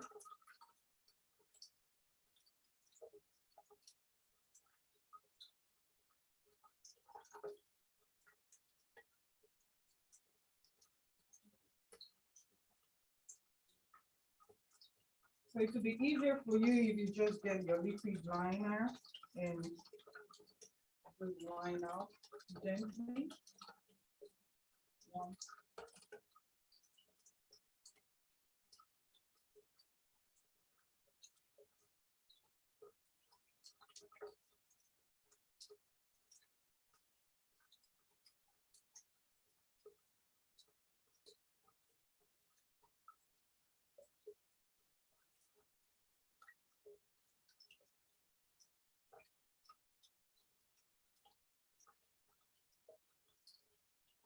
Can you see that?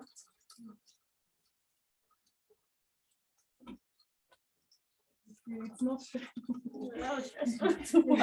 I know when you're doing it on your face, you can like just take it bit by bit. Don't go all so you don't get your face, your makeup doesn't get messed. So just do it bit by bit. You can stay in front of your mirror and just do it gradually till you get to the end. So I just come to the front here. And I'll wipe the face. Just practice, you'll get away of it. Okay.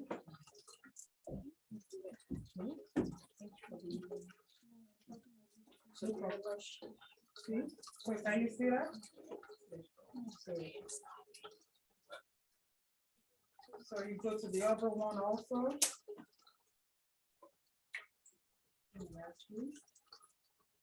Just relax the eyes. Raise it up.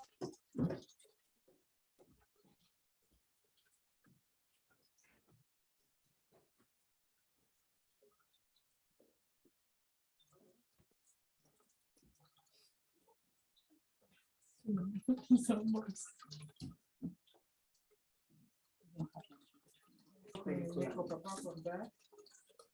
Then if you can get, yeah, then if you can get your, so this is eyelash glue. So this is what I use. I think there was one product for this. Yeah. So, the one out. Yeah. Where? Oh, okay. So I want to show you how you know the size to each side. So you can see this side is longer, this side is short. So the shorter side comes here, yeah, on the edge here, then the longer side comes here. So you don't place the wrong one on the wrong place. So you see, this is short, this is long. So the shorter part here, the longer part here. So you apply the glue on the eyelash. Apply on the T. That's the place that is going to the to our eye. So you dab that. And I'll put on the for too much. So leave this.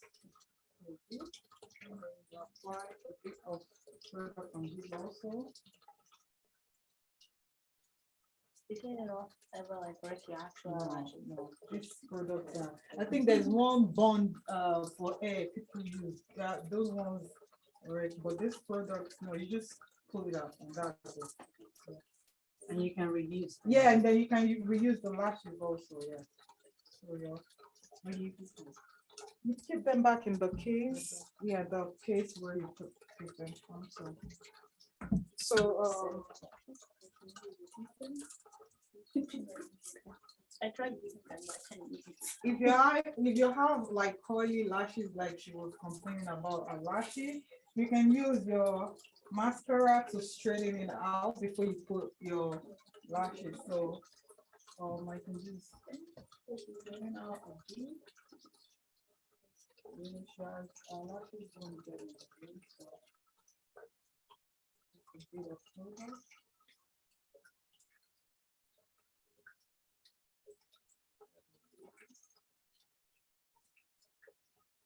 So if I do one, can anybody try the other part? Yes, Yeah. and you do it. Yeah. No. No, you try. You That's the just way to try. That's how to learn. learn. If you keep saying, "Oh no," you won't learn. See, I'll you check. learn. You learn. Then your mistakes are corrected. Then you learn. You keep learning that way. But like you don't.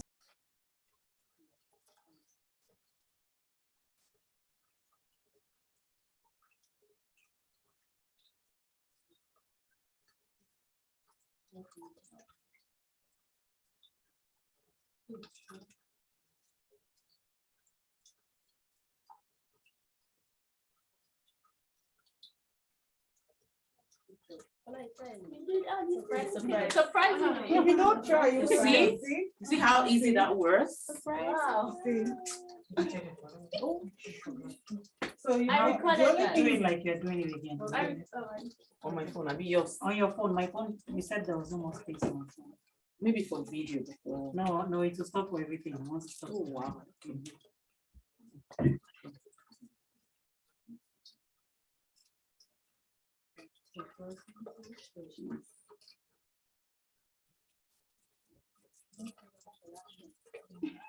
No, I do this one. You want, you do one side, others do one side. They're doing that. So I'm just going to, yeah, we're almost done. I'm just going to line out our line out one more time. Sometimes you can line out after you fix your lashes.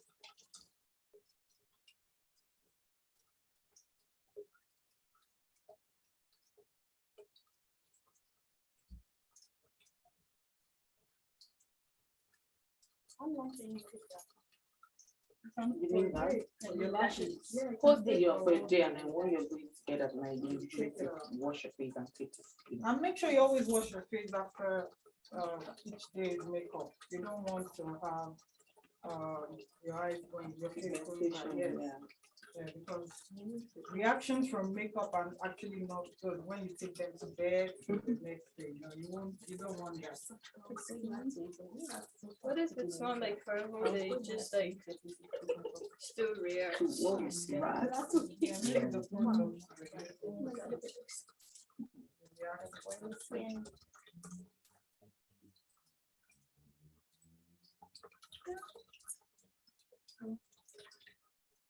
You can always make a date when you're with each other. To Yes, to try do things makeup, on. yes.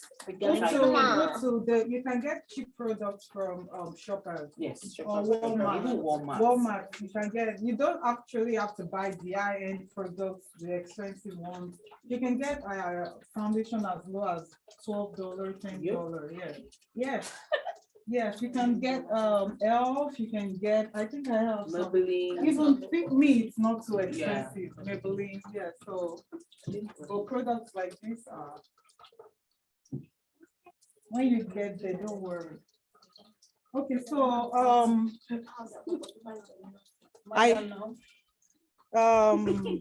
Lipstick. the lipstick, so I can also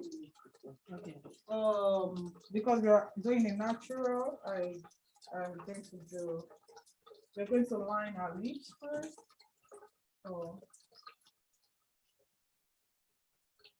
So with the line under our lips.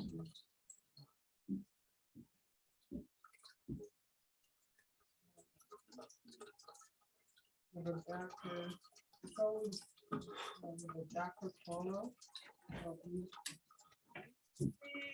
gloss, anything, as long as it's for the lip. Always line with a darker shade. Find the lighter shade in this one.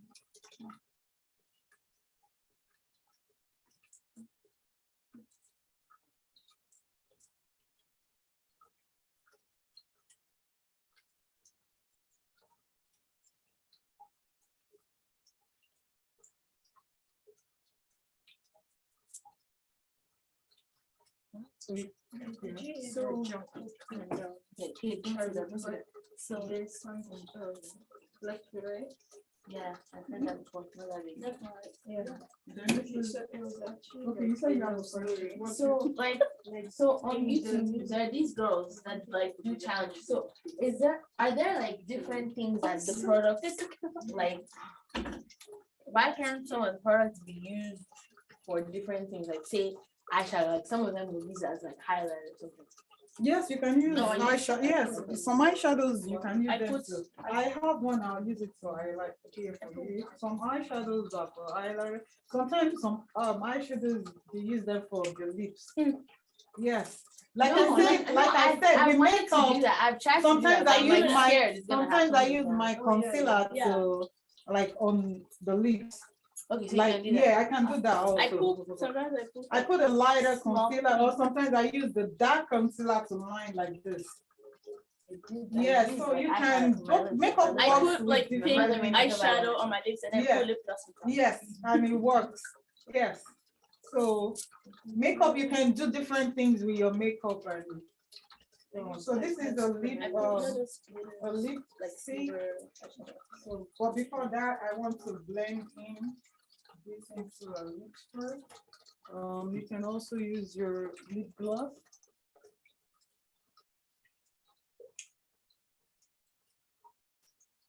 You're doing a natural lip, so you don't want something too out there, something that will just blend with your lips, like you're not actually putting something on.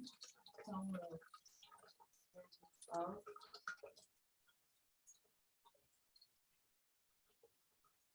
Like I say, it's not everything you use your brush for. You can use your get some lip gloss that have like a brush or the tip, so you can actually use that one. But because it's yours, you can use that. But because of different people, you can use a brush that you can wash after you use it. So you want to be careful because sometimes your reaction doesn't come from your products. It comes from you sharing your brushes. Do you understand? So your friend comes in, they use your brush, you don't know what they're reacting to or what. So you have to be careful with that also. Sometimes it's not the products you're using, but maybe your brush set. Yeah. Like the one of the things that are dangerous, like your liquid liner, you know, the eyes is very sensitive. You get different things coming out from the eye. So that's why I use that product, because I work with different people. So I use the brush. You see, I use a brush. After use, I wash them out. So at least you don't transfer something from one person to another person. So you have to be careful. So you apply this also. Okay.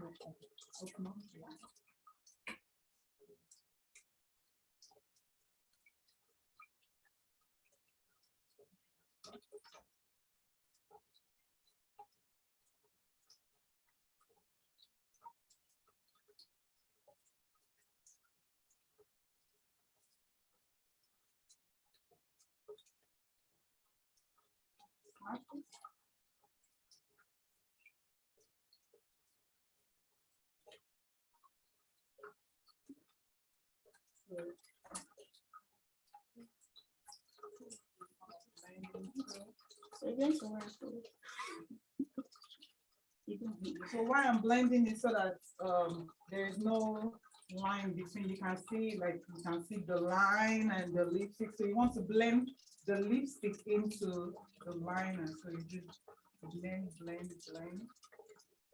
Everything is even. Just blend between.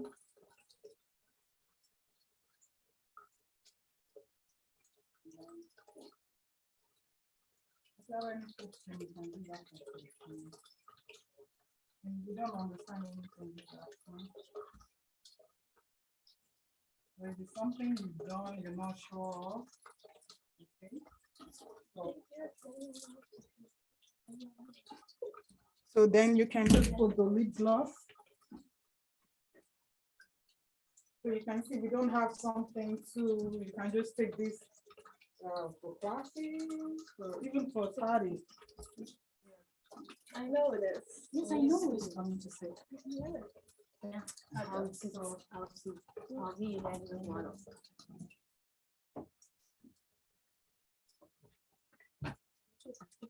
So you see, most times I put the product on my hand, so it's easy to apply like that.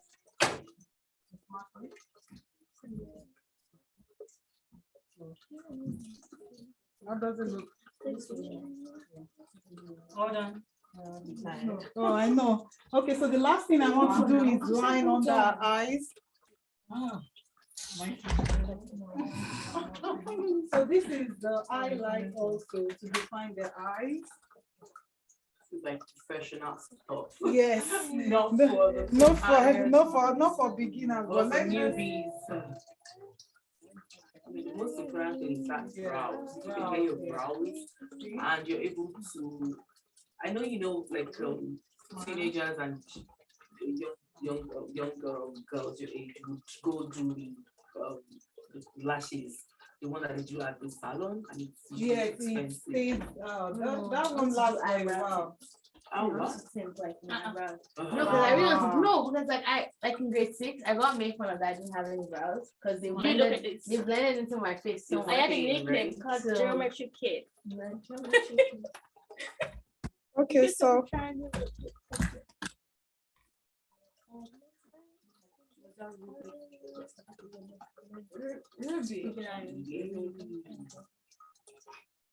oh, thank you very much. So thank you so much. Yeah.